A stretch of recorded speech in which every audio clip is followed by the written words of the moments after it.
وَأَنْكِحُوا الْأَيَامَ مِنْكُمْ وَالصَّالِحِينَ مِنْ عِبَادِكُمْ وَإِمَائِكُمْ. Marry those single ones from amongst you and the righteous ones, whether male or female. The key word here I want us to highlight, dear brothers and sisters, is as-salihin, the righteous ones. Look at the criteria that was set by Allah Jalla Jalaluh. We are not saying to dismiss other important factors like kafa'a, compatibility between the spouses, and other personal desires or requests, things that you wish for as a man or as a woman in this person. We are talking about the bedrock. We are talking about the pillar of the marriage. We are talking about what will last and survive the test of time. Marriage is a journey that is filled with challenges, where you are required to make some very tough decisions sometimes in that marital relationship. And we as human beings, we make decisions on the basis of values that we have. And as Muslims, the most important value for us is Islam and the pleasure of Allah.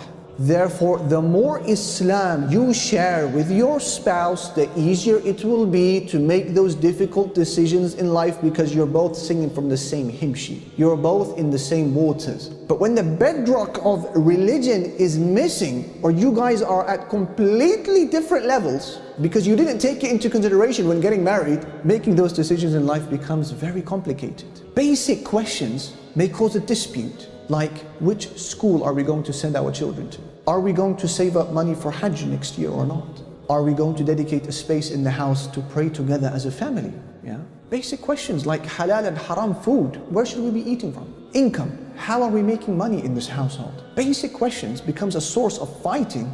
Look at how the Messenger ﷺ has emphasized the importance of finding righteousness in the male, finding righteousness in the female. As for the men, the Messenger ﷺ, he said, in the hadith which Imam al-Tirmidhi narrates on the authority of Abu Hatim al-Muzani, he said, إِذَا جَاءَكُم مَّن تَرْضَوْنَ دِينَهُ وَخُلُقَهُ فَزَوِّجُوهُ. If a man comes to you wanting the hand of your daughter in marriage, and you are satisfied with his religious commitment, and you are satisfied with his manners, then accept that person. Then accept that person. What was the condition for the husband? Akhlaq, manners, and religion. Subhanallah, ajib that both of them have come hand in hand. The relationship cannot truly be successful and properly prosper Islamically if one of those two are missing. It's not enough to say, this man is on the deen, but there's no manners with the people. And it's also the opposite scenario is probably more likely, where a sister, she may say to her family, I'm interested in this individual, he has such good manners, but he's not praying at the moment. Inshallah, he will change. Prophet ﷺ said, you're happy with his religion, and you're happy with his conduct with people, with his akhlaq, this is a person to marry. That is what he said about husbands. What did he say about wives? Something very similar. A parallel hadith, Bukhari and Muslim narrate on the authority of Abu Hurairah, that the Messenger ﷺ said, in the famous hadith, تُنْكَحُ الْمَرْأَةُ, of course every brother has memorized this hadith, تُنْكَحُ الْمَرْأَةُ لِأَرْبَعٍ لجمالها ولحسبها ولمالها ولدينها فاظفر بذات الدين تربت يداك. He said women are usually married on the basis of several matters, either because of her beauty or her lineage or her money or her religion. Then the Prophet ﷺ said, I advise you, O Muslims, to marry the religiously committed one. May you prosper. May you prosper. Allahu Akbar. Is this the type of person I see raising my children? Is this the type of man, she may say, who I see myself with in another 40 years from now? Many issues could have been resolved if we had been a little bit more diligent and did the background checks and thought with our brains, not with other parts of our body. وَأَنْكِحُوا الْأَيَامَ مِنْكُمْ وَالصَّالِحِينَ. Marry those who are righteous. Allah Almighty instructs. Maybe you have also experienced it,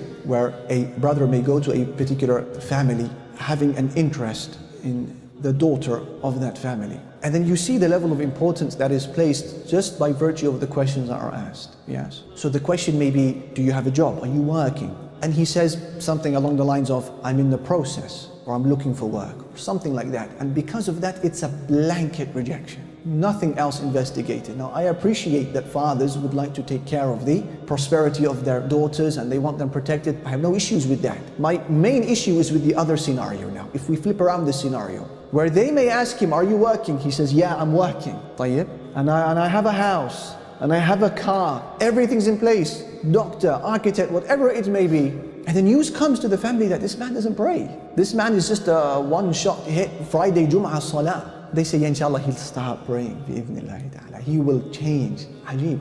So when it comes to the conditions about dunya, we're very rigid and uncompromising. But when it comes to religion, we're very lax. And then we wonder, subhanallah al-azim, why a few months into this relationship or a few years, we get the phone call that your daughter has just been battered. She's been hit, she's been broken or bruised. Or he starts complaining, for example, that she has no idea about his rights in the house, and he doesn't feel like he's being treated as a king of the home. Well, there's a basic rule here that was overlooked by all of those involved in this scenario, which is that if this person is unable to give Allah Almighty his basic rights, what makes you think he's going to give your daughter her rights? Honestly, use it as a benchmark. It solves so many issues and it gives you an indicator of the person at hand, regardless of the smiles and what they may say about themselves. Really, brothers and sisters, it could happen, and it has happened, and there are good examples of relationships that got off on the wrong foot, don't get me wrong, and Allah had mercy upon them. But this is not the default. The default is أَنْكِحُوا الْأَيَامَ مِنْكُمْ وَالصَّالِحِينَ مِنْ عِبَادِكُمْ وَإِمَائِكُمْ. Look for those people of righteousness. Messenger sallallahu alayhi wa sallam, he said,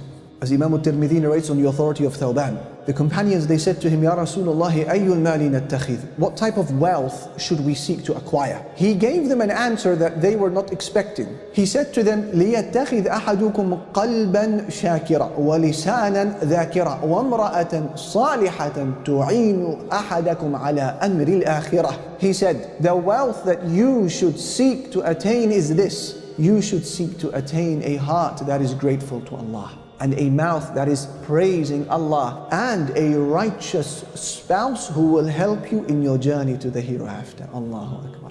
And he said, Ad-dunya mata', the hadith of Muslim on the authority of Abdullah ibn Amr ibn al-As. Ad-dunya mata', life is an enjoyment. Wa khayru mata'iha al-mar'atu salihah. The best enjoyment that this world could offer is a righteous wife. La ilaha illallah. A disclaimer I would like to add here, by the way. What is your understanding of a righteous wife, a righteous husband, by the way?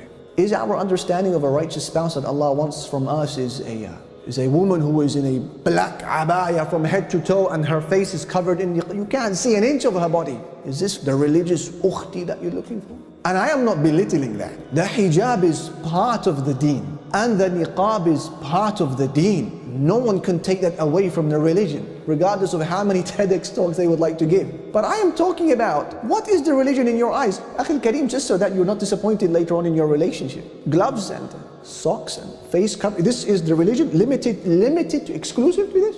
And then you find out that this woman behind this veil that has impressed you is backstabbing. She's a backstabbing, lying woman. Or she is a namama, a woman who moves between people spreading gossip to spread corruption and break relationships. Or she is an individual who has many different faces, mashallah. And we have seen this over and over again, brothers and sisters. And the same I will say for our sisters. What is your understanding of a religious brother who has a long beard and a miswak in his pocket and a short thobe? And don't get me wrong, this is from the religion, and no one can belittle that or take it away. But I'm saying, what is your understanding of a religious man? He may be dressed the part. He may have videos on YouTube and a huge following on social media, but he's an addict to pornography. Sah? He's an addict to other types of substances that he's injecting or inhaling or selling even. La ilaha illallah. It's not possible. He could be a man who has hasad, so much envy towards other people. He may have fallen out with his mom and dad. She may not be speaking with her parents either. What is your understanding of a religious person?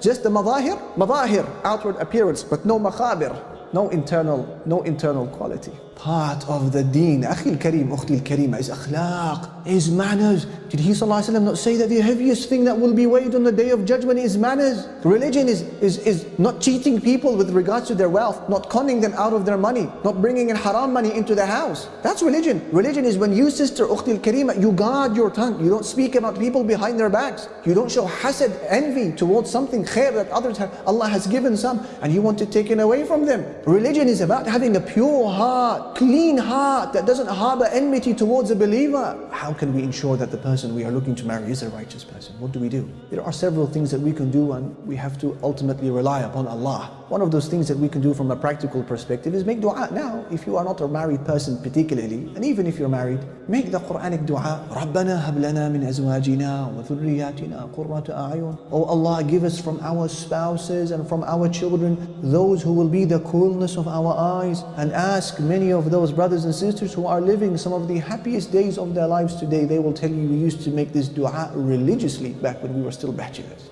Dua. Second thing, when marriage gets a little bit more real, right? Istikhara, the prayer of consultation. Learn how to pray it if you are not sure. Pray it over and over again, and don't wait for a dream, don't wait for a vision. Number 3, background checks, references. Don't get caught in the moment. Love at first sight. We have to get married regardless of who agrees or disagrees. Akhil Kareem, Ukhtil Kareema, just for your peace of mind and to spare you a headache, do your background checks. Test the religion of that person one way or another in what is suitable and appropriate. Give it time to simmer. Do your background checks and be patient.